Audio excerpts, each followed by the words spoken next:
Hello everyone. Last class में हमने wave के बारे में देखा था। वेव का डेफिनेशन वगैरह देखा था। हमने क्या क्या देखा था? वेव देखा था, necessary condition of medium for wave देखा था, हाइलाइट्स ऑफ वेव देखा था। ठीक है, तो ये सारी चीज़ें हमने लास्ट क्लास में देखा था। और ऑन द बेसिस ऑफ हमने behaviour, on the basis of medium हमने देखा था। क्या दो तरह का वेव देखा था? क्या क्या देखा था?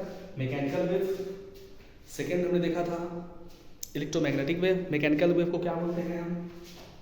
चलिए फिर से रिवाइज कर देते हैं। On the basis of medium हमने देखा था पहला मैकेनिकल वेव, नेक्स्ट हमने देखा था सेकेंड, क्या देखा था हमने? Non mechanical wave, non mechanical wave. And third देखा था matter wave, third one matter wave. ठीक है, तो मैकेनिकल वेव को हम और क्या वेव बोलते हैं? Elastic wave.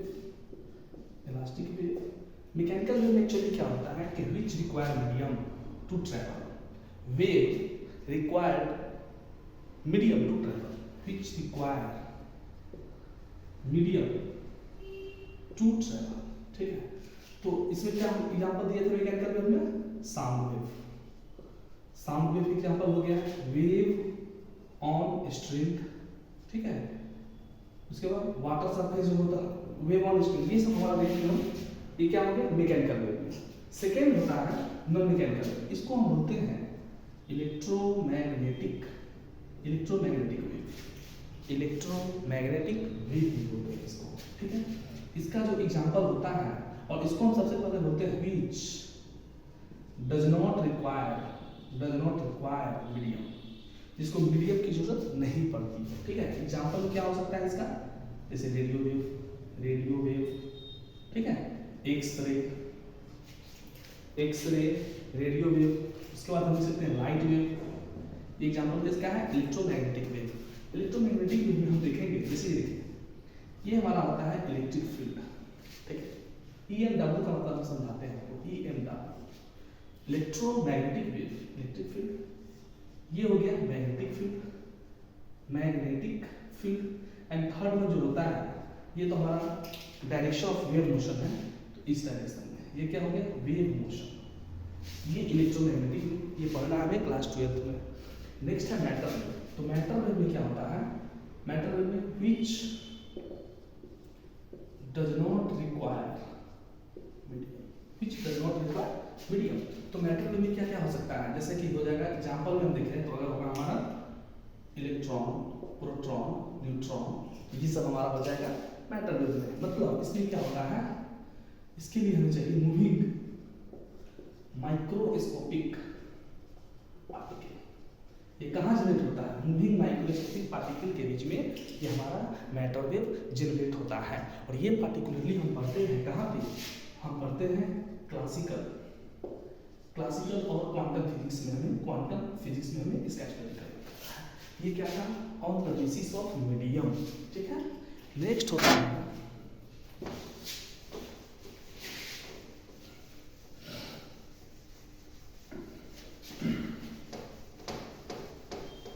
Next on the basis of, अगर हम on the basis of vibration, vibration या ऑसिलेशन, ऑसिलेशन कहें, ऑसिलेट जो करता है, वाइब्रेट करता है, उसके बेसिस पे जो हमारा क्या क्या होता है? पहला होता है ट्रांसवर्स वेव, दूसरा होता है longitudinal wave, longitudinal wave. Transverse wave में what should be transverse wave? Transverse wave को और क्या कहते हैं? ट्रांसवर्स वेव को हम कहते हैं सरफेस वेव। ठीक है, लॉन्गिट्यूडिनल वेव को क्या कहते हैं? लॉन्गिट्यूडिनल वेव को कहते हैं हम प्रेशर वेव, प्रेशर वेव। ठीक है, देखिए ट्रांसवर्स वेव में क्या हो सकता है? ट्रांसवर्स वेव में क्या होगा? जैसे कि ये हमारा डिस्टर्बेंस है, अपने पार्टिकल डिस्टर्बेंस, तो ये क्या होगा? डिस्टर्बेंस है, ये मूवमेंट है। ठीक है, और ये जो होता है हमारा, ये हो गया वेव मोशन का डिस्टर्बेंस, वेव मोशन का, वेव मोशन इस डायरेक्शन में और डिस्प्लेसमेंट इस डायरेक्शन में। तो क्या कर सकते हैं? Disturbance oscillates perpendicular to wave motion. Disturbance oscillates perpendicular to wave motion if transverse wave, ठीक है। लॉन्गिट्यूडनल वेव क्या कह सकते हैं कि क्या होता है इसमें पार्टिकल का जो मूवमेंट होता है to and fro along the wave motion to and fro direction, okay. तो इसका एग्जांपल क्या हो सकता है, ये लॉन्गिट्यूडनल है, इसका हो जाएगा लॉन्गिट्यूडनल है, इसका क्या हो जाएगा साउंड वेव, और इसका क्या हो जाएगा वाटर सरफेस पे बोल रहे हैं, वाटर सरफेस का एग्जांपल आएगा, ठीक है। तो ये देखिए ऑन द बेसिस ऑफ ये चीज। अब हम बात करते हैं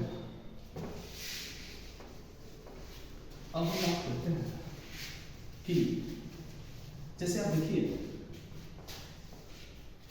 वेव ऑन ए स्ट्रिंग, ठीक है, और वो ये क्या वन डायमेंशनल होता है, नेक्स्ट वेव ऑन वाटर, ये क्या हो जाएगा two dimensional. When we speak, जब हम बोलते हैं व्हेन वी स्पीक, ठीक है, साउंड वेव्स इसको होता है साउंड वेव्स, ये क्या होगा थ्री डायमेंशनल, ओके। नेक्स्ट कुछ टर्म्स है जिसके हमें डिस्कशन करना जरूरी है। सबसे पहले तो बहुत सारी चीजें जैसे डेफिनेशन एसोसिएटेड विथ वेव, क्या क्या डेफिनेशन एसोसिएटेड है, बहुत सारा। पहला है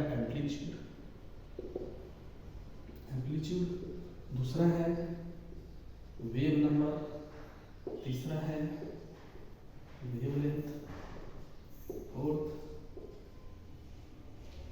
wave number wavelength, next angular velocity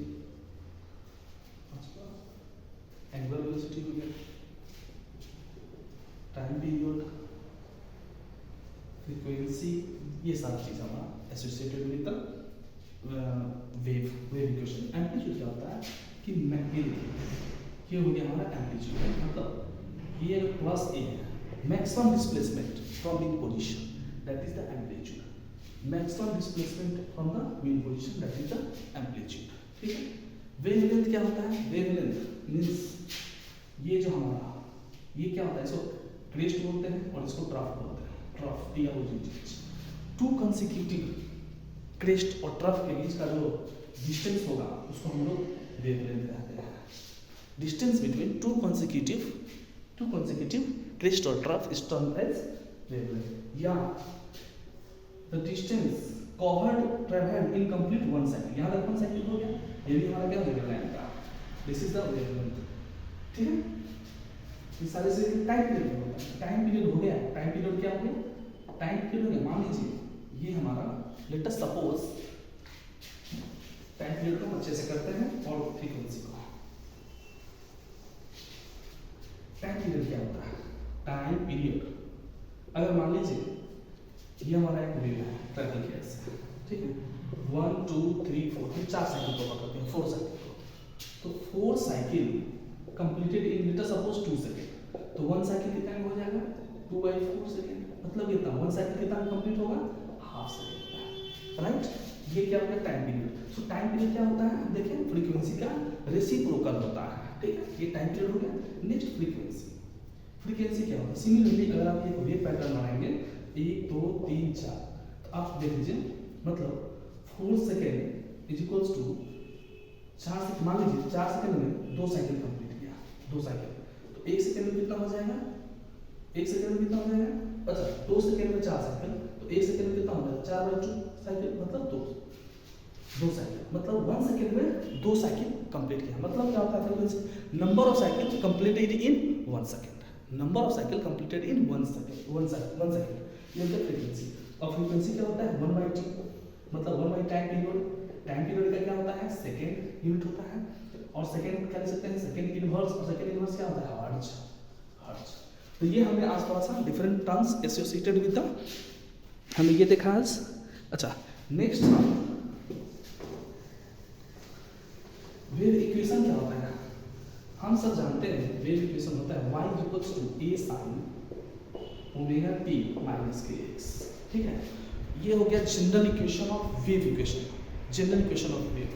और ये condition del2y/del t2 = c del2y/del del x two, ये कंडीशन। जब ये कंडीशन को सेटिस्फाइड जो भी इक्वेशन करेगा वो हमारा वेव इक्वेशन कहलाएगा। अब हम देखते हैं क्या ये इक्वेशन वेव, क्या ये इक्वेशन वेव कंडीशन जो है, कंडीशन पर वेव को सेटिस्फाइड करता है। सबसे पहले क्या करते हैं, del y by del t करते हैं, क्या हो जाएगा यहाँ से डेल टी करते हैं तो क्या हो जाएगा, ओमेगा वाला आ जाएगा A cos omega t minus x. Again del two y by del t two करते हैं तो क्या हो जाएगा, यहाँ पे कॉस का टर्म है, कॉस का इक्वेशन क्या है माइनस में आ जाएगा, तो माइनस ओमेगा स्क्वायर ए sine omega t minus x, right ना। ये हो गया del two y by del t two निकाल लिया। अब हम del y by del x के टर्म निकालेंगे, एक्स के टर्म डिफरेंशिएट करेंगे, क्या हो जाएगा के बाहर आ जाएगा minus k A cos omega t minus x. Now again double differentiation तो क्या हो जाएगा del two y by del x two करेंगे तो क्या हो जाएगा, यहाँ पे देखिए माइनस के स्क्वायर ए sine omega t minus k x. देखिए माइनस की वजह से भी माइनस बाहर आएगा है, ठीक है, ये माइनस था एक माइनस आ गया, माइनस की वजह से माइनस आएगा, कॉस का डिफरेंशिएशन तो माइनस वन प्लस एक और माइनस आएगा तो ये हो जाएगा। अब क्या करते हैं आप, अब आप ये कंडीशन कीजिए, डिवाइड कर दीजिए del two y by del t two divided by del two y by del x two कीजिएगा तो हमें मिलेगा माइनस ओमेगा स्क्वायर ए sine omega t minus k x और माइनस ओमेगा स्क्वायर ए sine omega t minus k x, ये cut जाएगा sorry k square. तो हमें जो फाइनली मिल रहा है वो बचेगा यहाँ से, जो हमें मिलेगा वो हो जाएगा del two y by del t two is equals to v square del two y by del x to.